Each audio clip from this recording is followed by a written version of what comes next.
Bonsoir à tous et bienvenue. À 11 jours des législatives, après le verdict du Conseil constitutionnel, 1511 candidats ont été retenus.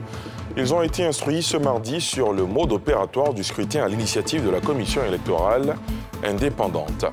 Dans ce journal, nous irons aussi à Yopougon, précisément au quartier Terminus 40.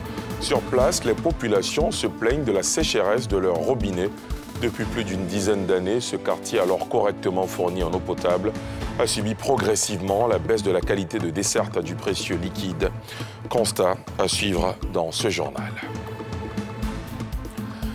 À 11 jours des législatives, après le verdict du Conseil constitutionnel, 1511 candidats ont été retenus. Ils ont été instruits ce mardi sur le mode opératoire du scrutin à l'initiative de la Commission électorale indépendante lors d'une séance d'information ce mardi à Cocody. Tiémé Dandje, Mathurin Badé. Les candidats définitivement retenus pour les élections législatives du 6 mars prochain à l'école du mode opératoire du dit scrutin. En face, le président de la Commission électorale indépendante. Avant les échanges, il situe les enjeux. Nous sommes venus pour que nous ayons une compréhension égale des règles du jeu. Si nous sommes au même niveau de compréhension, point de doute là-dessus, nous serons sûrs que nous allons éviter à la Côte d'Ivoire beaucoup d'erreurs. Il est bon que vous ayez des représentants dans tous les bureaux de vote. Mais comment voulez-vous contester une élection alors que vous n'étiez même pas dans le lieu où vous dites avoir eu ces éléments qui contrarient la loi en votre défaveur? Le patron de l'institution électorale dit être soucieux d'un scrutin transparent et apaisé. Mais, à l'en croire, ces attentes ne relèvent pas du seul engagement de la CEI. Vous ne pouvez pas dire que vous représentez la Côte d'Ivoire, le peuple de Côte d'Ivoire, et vouloir y mettre le feu. Soyez vous aussi des agents de paix. Soyez vous aussi des agents de la Commission électorale indépendante, munis de ces éléments de formation, et fort que vous êtes désormais, pétris de connaissances électorales, soyez nos représentants sur le terrain. La communication sur le mode opératoire, thème de l'atelier d'appropriation du jour, est l'affaire du premier vice-président Koné Sourou. Dans son exposé, il décline les différentes étapes. Il s'agit principalement du déploiement du personnel du bureau de vote et des parties prenantes, dont les représentants et les délégués de candidats, le déroulement du scrutin et la proclamation des résultats. Ces informations qui facilitent la compréhension des règles du jeu réjouissent les participants. Le président de la CEI et le consultant ont bien détaillé le déroulé pour éviter tout débordement, pour éviter tout malentendu et toute contestation. Cela nous permet d'être outillés pour aborder cette élection de façon sereine. C'est une très bonne opportunité, c'est une belle formation. Nous avons appris des choses que nous ignorons et vraiment c'est avec beaucoup de certitude que nous allons à ces élections. Notons qu'avec les désistements de candidats indépendants et le rejet du recours de Damana Picasse et Koné Katina par le Conseil constitutionnel, sont définitivement en lice pour le scrutin législatif du 6 mars prochain, 1511 candidats. Et sachez que la campagne électorale pour les législatives s'ouvre dans 72 heures. Ce mardi, la CEI a aussi remis à chaque candidat 1000 spécimens de bulletins de vote et 600 affiches, des outils pour aider à se faire connaître des électeurs sur le terrain. On retrouve Tiémé Dandje et Mathurin Badé. Du renfort pour les candidats aux élections législatives du 6 mars, ils disposent d'affiches et de spécimens de bulletins de vote de la Commission électorale indépendante. Dans la cour, des bénéficiaires s'affairent à récupérer leur dotation. 4 autres tirés au sort reçoivent, eux, leur part des mains du président de la CEI. Et les affiches vous permettent d'éviter le dol, parce qu'on pourra savoir qui est effectivement la Dieu Saint-Dieu. Bien avant, Ibrahim Kouibière Koulibaly livrait le sens de cet appui de son institution. L'élection, c'est le choix. Mais comment fait-on le choix quand on ne sait pas celui qu'on va choisir? D'où l'intérêt de la campagne. Et la campagne ne peut se faire que si on a des éléments visuels permettant à l'électeur de dire « Ah, voilà telle personne ».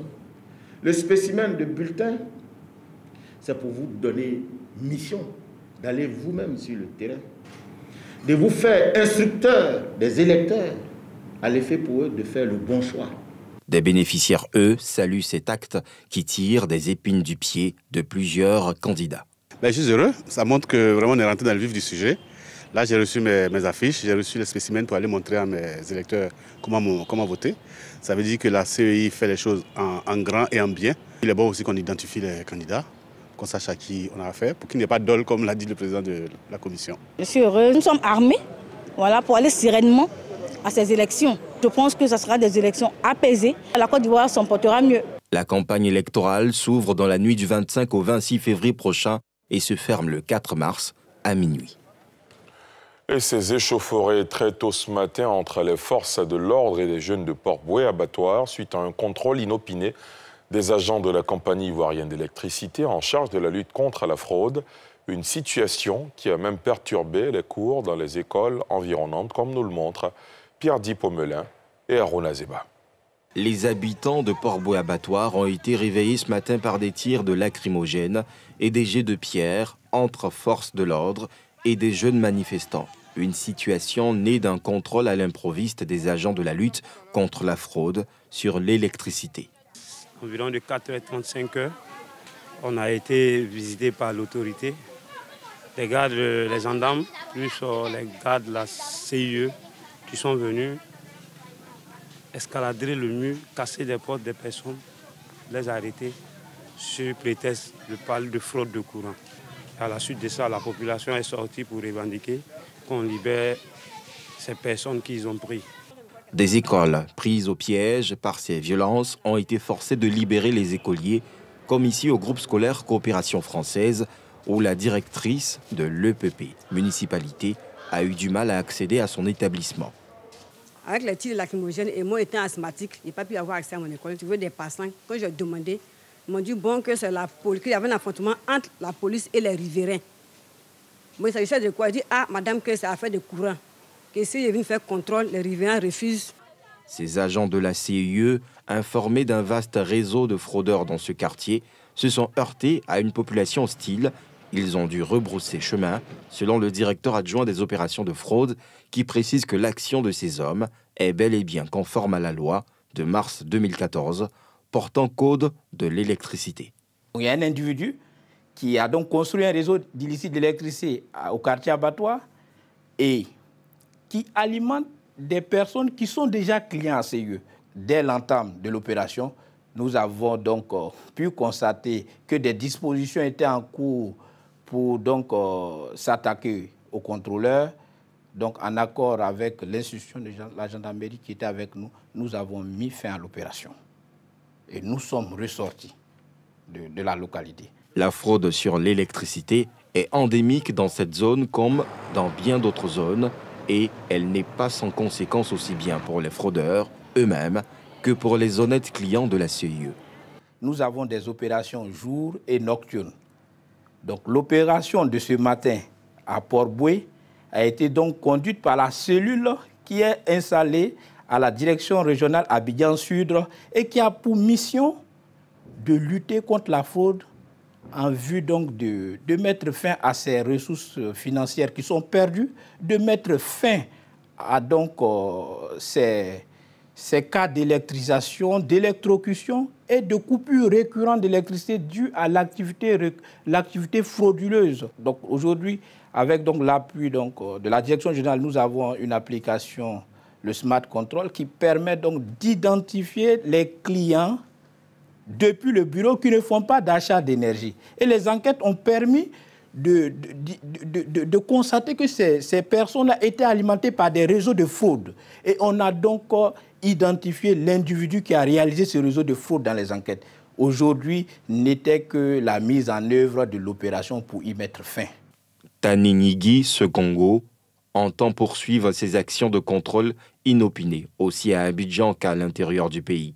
Objectif, traquer les contrevenants qui, par ailleurs, encourent de lourdes peines, allant des paiements de pénalités jusqu'à l'emprisonnement. Edipresse vient de procéder au lancement de nouveaux kiosques à journaux modernes et multiservices.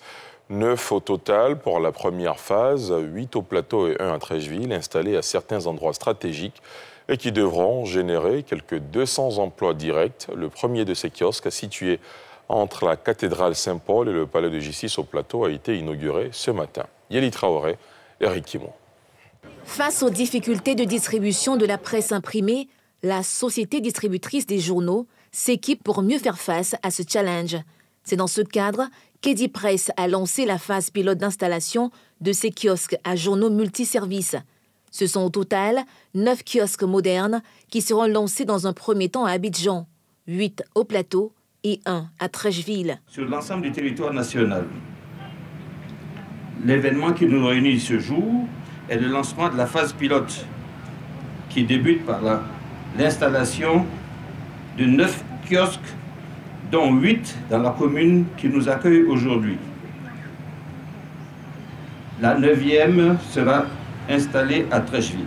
Cette politique d'implantation des nouveaux kiosques entre dans le droit fil de la politique du ministère de la Communication et des Médias en faveur d'une meilleure distribution de la presse. À travers ce projet, Edipresse diversifiera ses sources de revenus par la proposition d'autres produits et services à valeur ajoutée. Avec le déploiement de tous les kiosques sur l'ensemble du territoire, ce sont 200 emplois directs qui seront créés pour la jeunesse de notre pays. Outre les journaux et la papeterie, les kiosques Edipresse offrent d'autres gammes de services, allant de la restauration au mobile banking. En Côte d'Ivoire, on compte 250 inventeurs officiellement reconnus avec environ 300 inventions brevetées.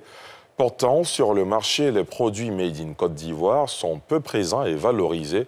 Malgré les idées de génie, l'invention peine à se développer. Pour les inventeurs, il faut un accompagnement pour leur émergence qui pourra contribuer efficacement au développement du pays. Nadia Edja, Mathurin Badé, Fulgence Kissiedo. Idrissa Koné est électronicien, technicien au laboratoire à la compagnie ivoirienne d'électricité et par ailleurs inventeur. C'est sur la terrasse de sa maison, transformée en atelier, qu'il concrétise ses idées de génie.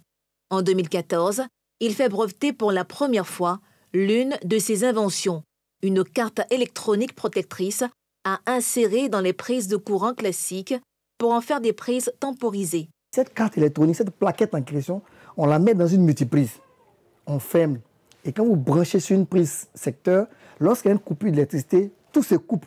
Mais quand le courant revient, mon dispositif bloque le courant. Il ralentit le courant. Il empêche le courant d'aller brusquement sur votre télévision, sur votre réfrigérateur, sur votre micro-ondes. Mis sur le marché à travers plusieurs circuits de distribution, sa multiprise est utilisée aussi bien dans les ménages que dans les bureaux et commerces. Grâce à la qualité de son invention, Idrissa a su conquérir le cœur de ses clients, propriétaires d'une imprimerie. Sa prise nous permet de mieux contrôler le courant. Après les coupures, là, ça fatigue. Il y a des coupures, souvent l'électricité vient et la tension est forte. Or, la prise temporisée stabilise d'abord. Ça permet de sécuriser nos appareils. En plus de cette multiprise, Idrissa a mis sur pied un dispositif de lavage des mains pour lutter contre le coronavirus. Des idées qui foisonnent, on en trouve chez bien d'autres inventeurs. En Côte d'Ivoire, ils sont au nombre de 250 officiellement reconnus. Pourtant, l'invention Made in Côte d'Ivoire a encore du mal à s'imposer malgré un système de ce brevetage efficace. Seulement 5% des 300 brevets délivrés par l'Office ivoirien de la propriété intellectuelle sont commercialisés sur le marché avec une fabrication encore artisanale. Après l'obtention du brevet, il n'y a pas de solution institutionnelle pour faire la valorisation. Nous avons donc jusque-là regretté que sur nos marchés, on ne trouve pas nos produits. Nous, de notre côté, nous sommes en train de mettre en place l'Aginov, l'agence de gestion de l'invention et de l'innovation, qui aura pour rôle de faire passer les inventions du brevet aux produits de marché. Pour les acteurs, il faut un appui de l'État et une politique de préférence nationale. Les inventions dans le domaine de l'agriculture représentent 20% des inventions totales. Les domaines de la santé, de l'hygiène, d'éthique, pour ne citer que ceux-là, sont aussi concernés. Direction maintenant Yopougon, la plus grande commune du pays, précisément au quartier Terminus 40. Sur place, les populations se plaignent de la sécheresse de leurs robinets. Depuis plus d'une dizaine d'années, ce quartier, alors correctement fourni en eau potable, a subi progressivement la baisse de la qualité de desserte du précieux liquide. Aujourd'hui, il faut attendre très tard dans la nuit pour voir l'eau couler dans les robinets, une situation inconfortable pour la population qui plaide pour des solutions immédiates et efficaces. Le constat de Nadia Edja et Fulgence Ciciedo. Yopougon terminus 40. Dans ce quartier, depuis plus d'une dizaine d'années, l'eau potable est devenue une denrée rare selon les habitants. Il n'y a pas l'eau chez nous. Ça fait une semaine même. Tout est vide chez moi, vous voyez. C'est chez l'une de mes camarades, elle prend petite l'eau là. Pour que les enfants se lèvent pour aller à l'école. Voici les bidons d'eau. Ma fille quitte à Niangon, elle ramasse pour m'envoyer. Si ça a fini la semaine, elle reprend encore les bidons pour aller. On s'en va puiser de l'eau quelque part pour pouvoir faire nos besoins, pour pouvoir préparer. Bon, il y a aussi la société ONEP qui nous envoie un peu d'eau de temps en temps, mais ce n'est pas suffisant pour tout le quartier. Une fois par jour, les populations peuvent espérer recueillir ce liquide précieux pendant 2 à 3 heures. Et ce n'est pas de tout repos, car c'est en pleine nuit, aux environs de 2 heures du matin, que l'eau coule à nouveau dans ces robinets restés secs toute la journée. On ne dort même plus dans ce quartier-là. On ne dort plus. On se réveille à 2 heures, 3 heures du matin pour puiser de l'eau. Vraiment, on est fatigué. On vit comment? On ne peut pas vivre comme ça. Ça, c'est pas possible. Pour qui a le malheur de se laisser envoûter par Morphée, il faudra parcourir du chemin pour s'approvisionner, du moins pour s'en acheter. Je suis venue chercher de l'eau. J'habite le quartier, ça fait maintenant 12 ans. Et que depuis que je suis arrivée, c'est ce problème d'eau qu'il y a. Quand il n'y a pas l'eau, on va venir payer les bidons d'eau à 75, à 100 francs. Dans une seule journée, on peut payer celui qui transporte avec l'eau, ça peut faire au moins 2500 à 3000. C'est trop. Une situation insupportable pour ses habitants. Il y a des gens même qui quittent le quartier parce qu'on n'a pas d'eau. Nous qui n'avons pas les moyens là, c'est nous qui sommes encore là.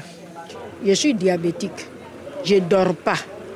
Parce que si tu dors profondément, que quelques gouttes viennent, tu ne peux pas avoir. Prendre le taureau par les cornes en se tournant vers les autorités compétentes. C'est ce que font les riverains depuis toujours. Des démarches jusque-là infructueuses.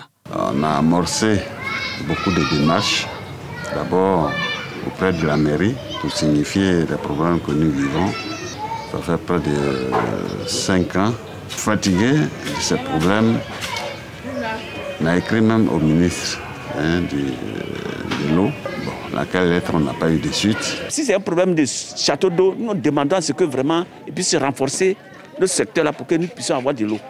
Parce que l'eau est sur des vies. Selon la direction régionale de la SODECI, la situation serait due à l'augmentation de la population. À environ 2 ans, nous avons raccordé à peu près 100 000 clients supplémentaires. L'eau qui alimente tout ce quartier passe par Sipores, déjà Aboulaye Diallo, Sipores, Selmer, jusqu'à Terminus 40, qui est en bout de réseau. Voilà, donc avec l'extension, on a une dégradation de la qualité du service qui fait qu'aujourd'hui, ils ont de l'eau que la nuit. À cela s'ajoutent les problèmes d'occupation des servitudes, la fraude et les travaux routiers. Toutefois, les responsables rassurent. Des travaux sont en cours pour juguler le problème. Au fur et à mesure que les quartiers se développent, on renforce avec des conduits de plus gros diamètre.